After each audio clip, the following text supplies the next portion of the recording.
The Cannabis Conversation. A European perspective on the emerging legal cannabis industry.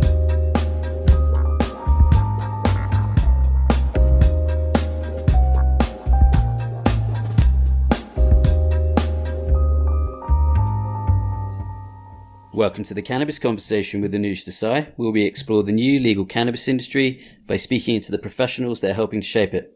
On today's show, I have Joe Dolce. Joe is CEO and founder of Joe Dolce Communications, which is a presentation and media training company based in New York City. He's also the author of a book called Brave New Weed, and he has a podcast of the same name. So we're fellow podcasters. This is one for the older members of the audience. He is not the singer of the 1981 smash hit, Shut Up in Your Face, one of my favorites. But I once met him. We have had breakfast together, the two Joe Dolces.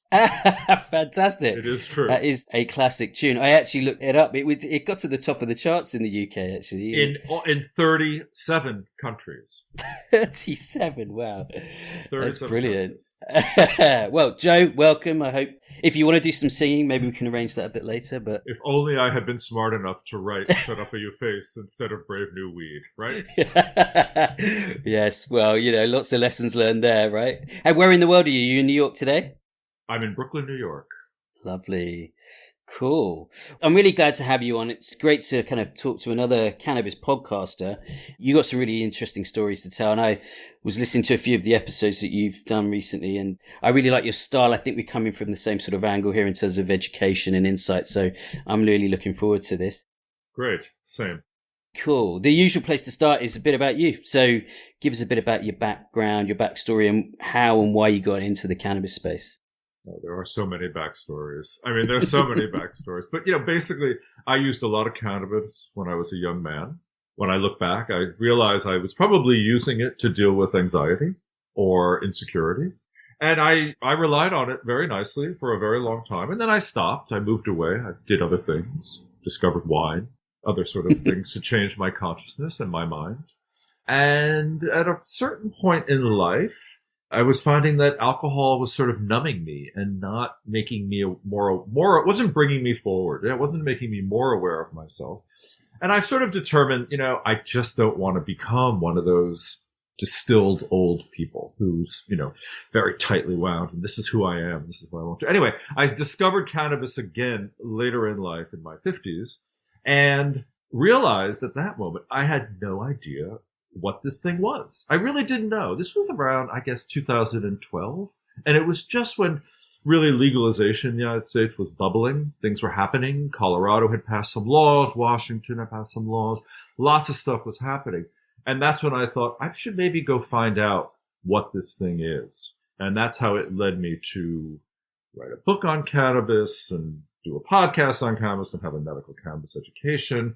And also sort of bifurcate this career I had in dealing with corporate executives and people in the corporate world. I thought for sure this was going to be the end of that.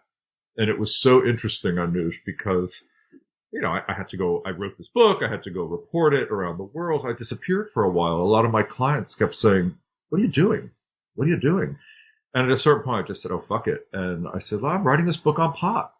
And almost all of them said, oh, I love pot. I'm really interested in pot. I've been thinking about getting back into pot. Tell me more.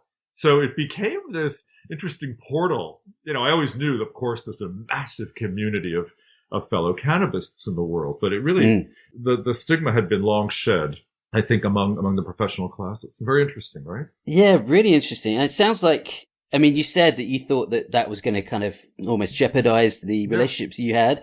So that must have been a bit of a calculated risk, or you must have been like, I'm prepared to accept the consequences if it goes wrong, right? Well, look, I'm a gay man late in life. I've already come out once. I was ready to accept the consequences of that, 100 years ago. And I just sort of thought, you know what? This is who I am. This is what I prefer. So if you want to go out and drink vodka, that's fine. I like drinking vodka too, by the way. I like lots of different ways to change my mind. But if you're going to have an issue about it, then we're probably not a great match in the long run anyway, right? Yeah, and you know what? I love that. And there's really no stigma left. I mean, it's really only the laws where the stigma is at this point, isn't it? Yeah. No, I love that approach. It's sort of self-selection, really, is it's filtering, be who you want to be, and then if people don't like it, then you don't have to hang out with them. Well, we don't have to smoke pot together. We can do other things, right? Exactly. And so, I mean, clearly you made the move. Did you encounter any stigma at all, from any sections, maybe family or friends or anything Personally? like that? No. Yeah. No, and I write about a lot of that in my book also. Coming up against what I thought.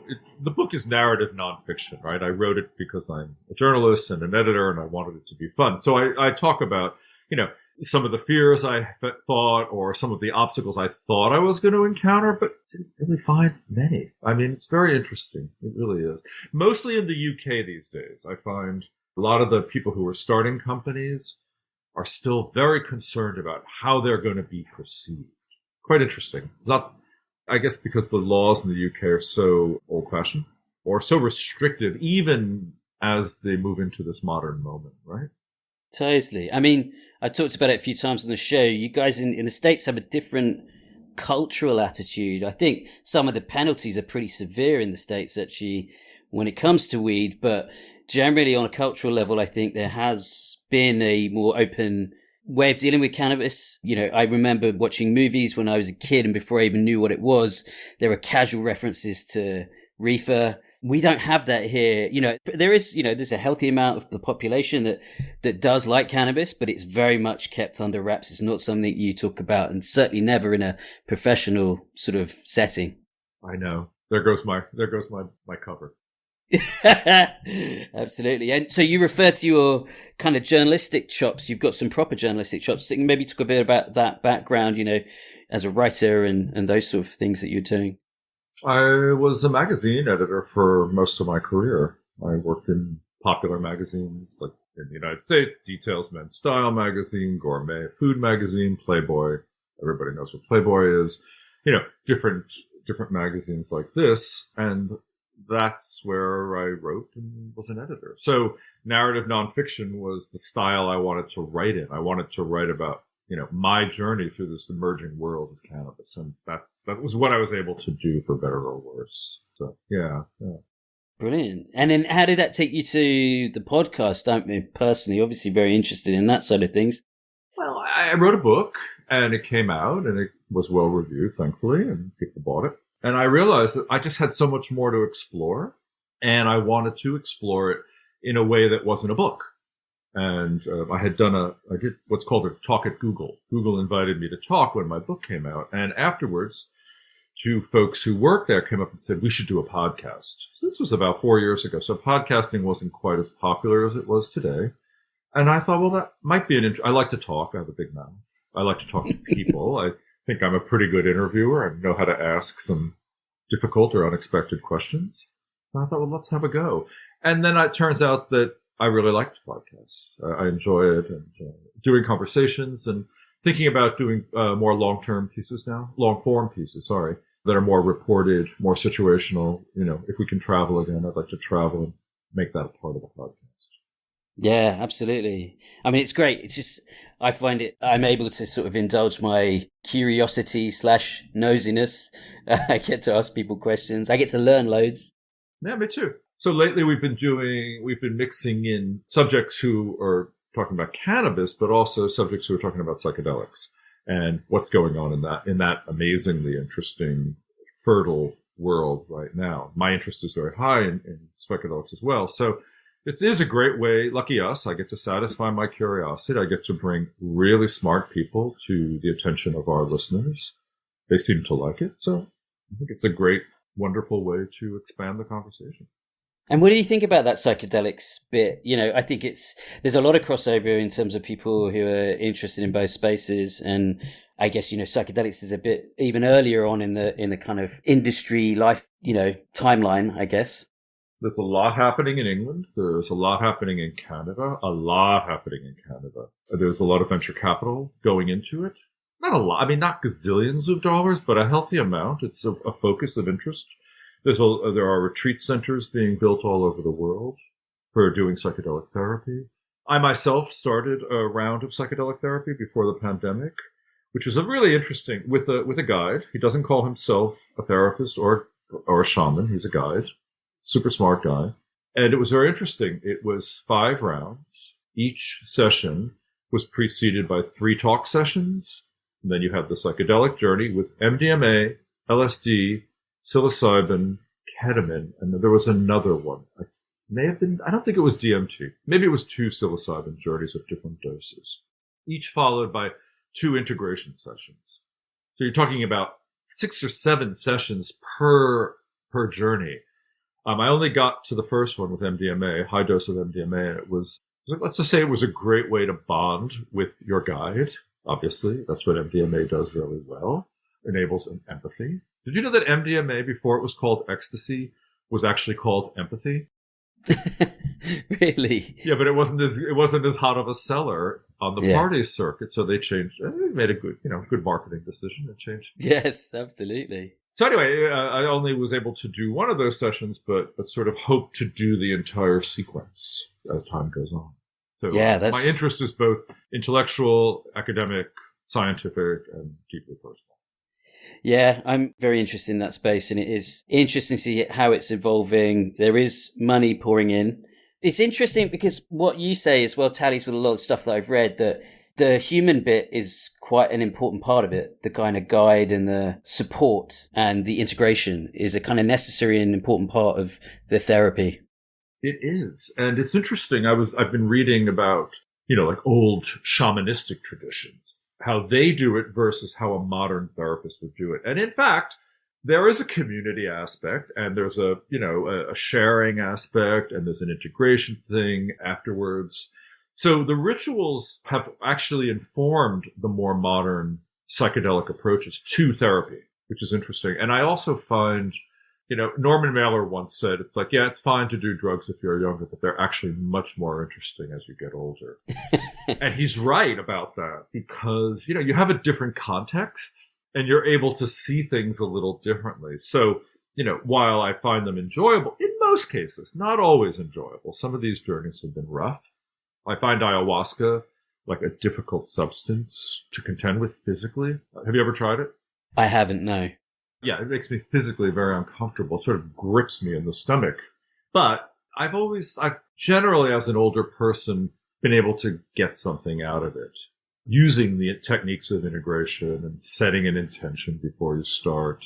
Yeah. All that sort of what's considered soft stuff, but that actually helps guide the journey. I think in a real and profound way. Yeah. The reason I find this actually really interesting is it's a bit of a departure from how we tend to deal with stuff in the West. And, cannabis fits very well with this as well. But, we are reliant on pills that we take, and we want to fix everything without really putting in a huge amount of effort ourselves. And I think the real benefits of a lot of this stuff is the package of stuff that you do, whether it be meditation, exercise. Some of the best things in life for you are free, like drinking water and, breathing and walking. Yes. And I sort of lean to that school, but I was talking to a drug developer, a bioscientist the other day, who's trying to develop a pill that replicates the effects of psilocybin, but doesn't take an hour for effects to come on, doesn't last for 6 hours, and doesn't take X number of hours of recovery. And it's quite interesting to ponder, if there's a pill that tricks the same neurons, right, and makes the same neurochemicals available and does whatever psilocybin does in the brain, will it have the same effect as the plant? And I think that's the interesting ethical question of our day. And I'm really looking forward to having a series of podcasts where we can explore both the bioscience as well as the ethnobotanical side here and say, hey, wait a second, is it the same or is it different? And it's sort of the question. I don't know. Totally. I don't really know. Like aspirin, was derived from some tree bark, right? Aspirin works to a certain extent. Am I going to go scratching a tree when I can take the pill? Is the pill any different from the original? I think it's a willow bark. I have no idea. It's too far gone for that to know. But I'm very curious to know, what people who apply these approaches from very different schools of thought have to say about the other schools, So I mean, it's a bit like the entourage effect kind of argument, isn't it? Yeah. Isolate versus a kind of a broader, deeper kind of experience. And I personally think, pain maybe, I am not a man of science or medicine, but maybe pain is a bit more of a sort of a different beast to then dealing with fixing the mind. Maybe the mind is just so big that it needs to be a journey. It needs to involve some kind of depth to it. Who knows? Maybe our idea that the mind is separate from the body, is separate from the heart, is a very Western idea, right? Right. So we don't know. I just think there's a lot as this begins to open up and money goes into research and things are legalizing in the United States. There's about like 5 or 6 municipalities now where psychedelic therapy is decriminalized and can be practiced legally. It hasn't quite started, but it's going to start soon. And, the country of Costa Rica, you can buy psilocybin mushrooms in any 5 and 10 store, any corner store. Oregon as well, as they kind of opening up? I'm not sure if it's the whole state of Oregon or just the city of Portland, but yes, that was one of the ones. Absolutely. Yeah. It was Portland, Washington, D.C., Austin, Texas. Really? Yeah, it's so crazy. Texas, that's crazy. Austin, Texas, which is the liberal blue center of that crazy fucked up red state. But I think L.A. and certain municipalities in California. So it's expanding, and I'm a little uncertain as to where it's all happening, but it's happening. Yeah, it is. It's exciting. It's exciting. But we're here to talk about weed, actually. We can talk about psychedelics for quite a long time. So just before we get on to, we're going to talk a bit about the book and some of the brilliant stuff that you learned along the way. Just a final bit on you. What is your main gig now? Like, what keeps you in Gucci slippers, basically? I've given up designer slippers thanks to the pandemic and many years prior to that. I work as a presentation and media trainer. I talk to people and work with them on how to speak in public, how to deal with the media, how to be a good podcast guest. Great. Honestly, people don't know. They don't know the basics of telling stories. They don't want to talk about themselves personally. They're very nervous in front of camera, obviously. And that's what I do. So I work with CEOs and leaders in the arts, leaders in nonprofits, people doing really interesting. It's a really privileged job because I really meet leaders, thought leaders in all forms of the world, bioscience, cryptocurrency, things I often don't understand in any way, which makes me a good trainer because if you can't explain it to me, then you ain't ready for showtime. You know what I mean? So we got to make you good. We got to make you a good storyteller and a good presenter. Yeah. So that's what I do for a living. In addition to podcasting and running medical cannabis site and, trying to get myself into other trouble. Yeah, I get it. Brilliant. Yeah, 100%. That's the best thing for me.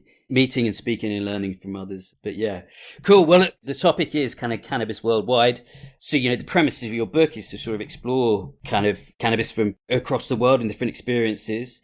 What was the sort of initial motivations behind the book? Did you have the idea or did the publisher come to you with the idea or how did that kind of happen? It was my idea. I was sort of at a crossroads in life. I had sort of stopped working as a journalist. I could see the end of magazines coming. And I was fumbling. I was a little lost. And I was having lunch with my lawyer one day, and he said, "What are you doing?" And I said, "God, Bob, I'm sweet fuck all, really. I'm smoking a lot of weed and sort of trying to figure out what I'm going to do next in life." And he said, "Oh, you should write a book on weed." And I said, "What are you talking about? What's there to learn?" He said, "Oh, check it out." And so it turned out that it was the 25th anniversary of the High Times Cannabis Cup that year in November, and it was around the time of my birthday. And I thought, well, maybe I should go. I've never been to one. I'd always been curious about one. So I did. I went to this really shambolic event in Amsterdam in the pouring rain every day. And it was a mess. The whole thing was really discombobulated and not organized. And everybody was wearing tie-dye and had long hair and smoking endless amounts of spliffs and stuff. And, I was the only guy walking around without a beard, basically, with a notebook and a pen. It was like 10 years ago. Maybe 9 or 8 years ago. Anyway, I'm taking notes. They all thought I was a narc. So I got pretty, I wasn't really welcome in there. And at the end of the whole thing, some guy I had met, an American who had lived in Amsterdam, said, "What do you think of it?" And I said, "Not for me, man. This is not a good scene." He said, "Yeah, man, the lights in Amsterdam are really dimming. You should come to Denver. That's where I live now. It's a lot happening." So I did. I kept in touch and actually answered my emails and actually invited me. And it turned out that his name was Adam Dunn. And Adam was the center of this amazing hash oil producing group of people in Denver just before legalization was to happen. And, the deal was, hey, I'm going to hang out with you guys for a week. I need complete access. Everything's on the record. And they said, yeah, come on, man. So it was really amazing. And I learned everything about extraction and oil and dabbing and all these new forms of using cannabis and oils that were just starting to brim up and bubble up. Making concentrates, but making bubble hash, all these things that people were exploring. So I was very privileged. And that was how I sort of thought, oh, there is a book here. There's an interesting book here. And then I had a very bad experience dabbing one night, which really led me to vomiting for a very long period of time. And it turns out that there's an illness associated with this. It's called CHS. Hyperemesis. Yeah, hyperemesis, we call it here. What is CHS? Cannabis hyperemesis syndrome. Yeah, exactly. Okay. And I didn't know any of this. As a matter of fact, I thought cannabis was supposed to stop nausea because that was what all the studies said, especially among AIDS patients in the 90s. So I had this terrible experience and woke up really shaken and started Googling about it. And I couldn't find any information. The information was, oh, you should take a cold shower after this happens. That's literally what it said. And I thought, okay, so I really don't know shit about this plant. I've really got to go find out. And that's when I wrote to Dr. Raphael Meshulam in Jerusalem, who is the head of all, started cannabis research in the 1960s, discovered THC and CBD as molecules, not CBD, just THC, and said, listen, can I come and learn some things from you? And he said, yes. So he invited me to Hebrew University, where I hung out and spent a number of days and weeks. And came back and thought, okay, I have a story to tell. I now know that there's an extraordinary story of this plant that I didn't know, and that most people I know didn't know, and probably most people today still don't know. And that would be what I should do. That should be the contribution I make. So that's why I started writing. And I got HarperCollins to pay me to do it. Give me I've heard of them. Yeah. So that was great. And so I was lucky enough to have a major publisher send me halfway around the world to learn about cannabis. That was a good gig. That is a pretty good gig. Yeah. Wow. And hanging out with the godfather of cannabis research too. Been lucky enough to have him on the show. I also had Ethan Russo on recently to talk about hyperemesis syndrome. Really interesting, actually. Like, he said that the link to high THC is quite, credible there.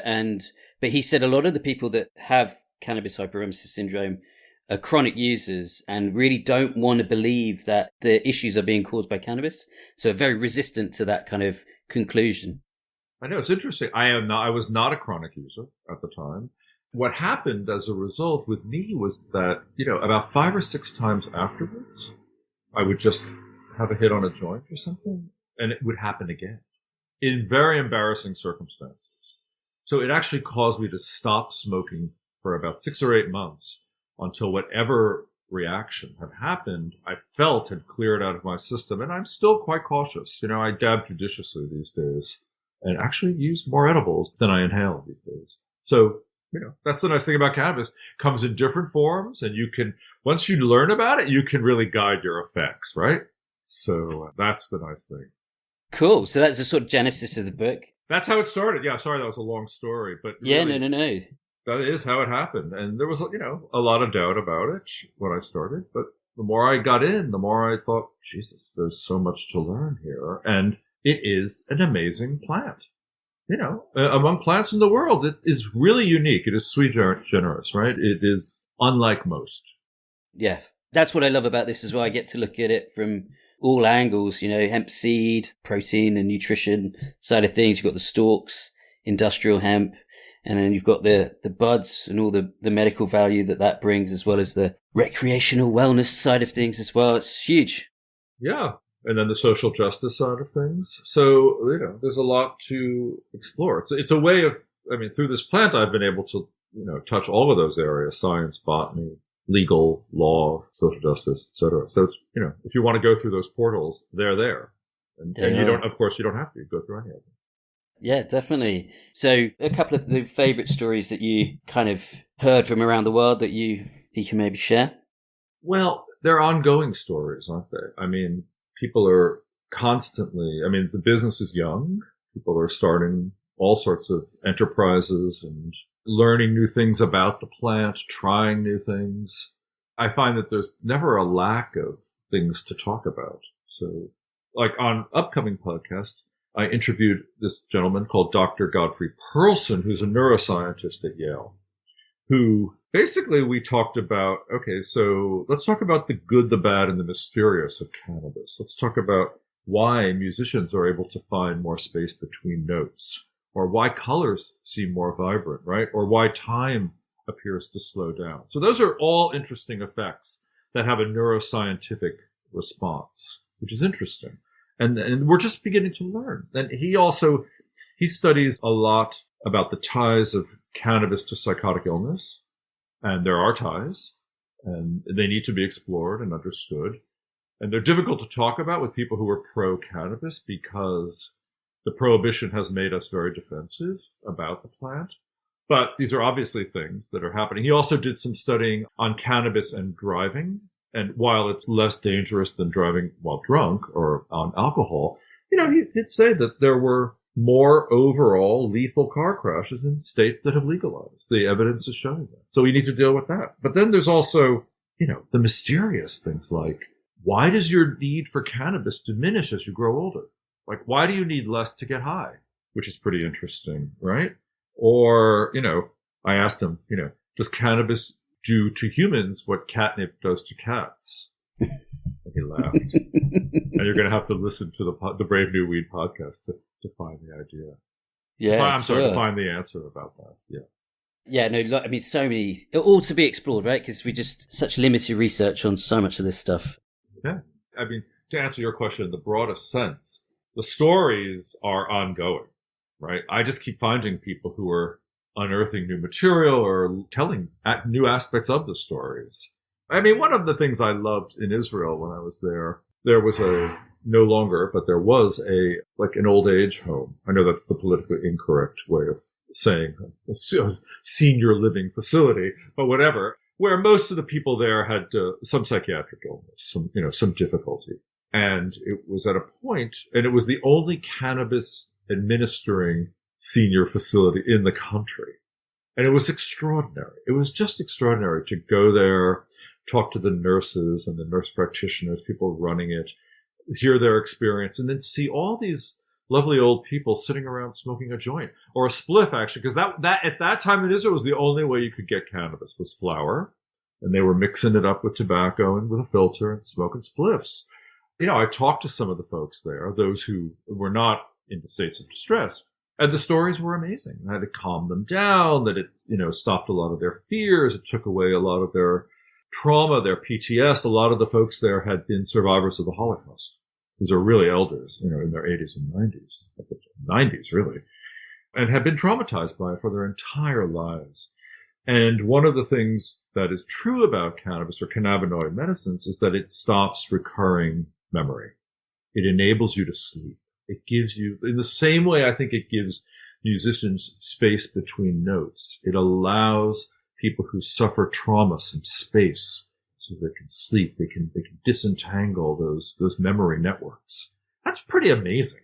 That is pretty amazing. So I saw that and witnessed that.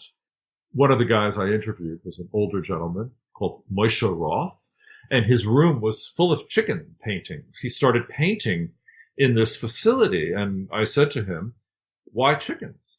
And it turned out that in the Holocaust, he, as a very small boy, had been smuggled out of his native country, which I think was Poland, into a farm in France. And he lived for a chicken coop for 2 years. He lived in a chicken coop for 2 years. Whoa. And all of these memories, with the help of cannabis, started flooding back. And then this whole creative impulse came out. And, there was the evidence on the wall of his room. So you got to think, again, how amazing is this plant that it could do that? So that was, a story that always stuck with me that I wouldn't have obviously seen if I hadn't been writing this book and had privilege to go to this facility. And did you pick up on a lot of stories of creativity in relationship to cannabis? I had an edible last night, which I normally use to sleep. And at 2 a.m, I woke up and my mind was just racing with thoughts, how I wanted to do podcasts, series idea, what I was going to do. And I have learned that you got to write those ideas down. Yeah, I was going to ask. You got to write those ideas down because it stimulates a flood of thought, but it's like a target, right? Like a lot of the arrows miss the target and they feel great in the middle of the generative moments. And you got to look at them in the morning and say, wait a second. Are they really as good as I thought they were? And I think that's really the act of creativity, right? Because creativity is not just thoughts, right?